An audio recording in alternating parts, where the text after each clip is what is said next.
সেই বিকেলটা এখনো ভুলতে পারি না। ছোট একটা বাস স্টেশন, রোদ একটু কম, কিন্তু চোখের কোণা দুজনেরই ভিজা। শিমু শুধু বলেছিল দেখা হবে তো আবার।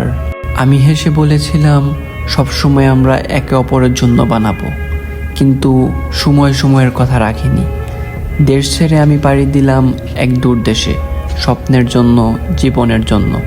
আর যেন আমাদের ভালোবাসার কিছু অংশ রেখে এলাম সেই বাস স্টেশনে। দিন যায়, রাত যায়, হোয়াটসঅ্যাপের নীল দাগে আজকাল আর কোনো উত্তর আসে না। কখনো ভাবি সেদিন যদি একটু শক্ত করে ধরে রাখতাম শিমুর হাত, তাহলে হয়তো আমাদের শেষ দেখা সত্যিই শেষ দেখা হতো না। আজ আমি শুধু চুপচাপ প্রোফাইল পিকচার দেখি, যেখানে শিমু হাসে, কিন্তু সেই হাসিতে আমি আর নেই।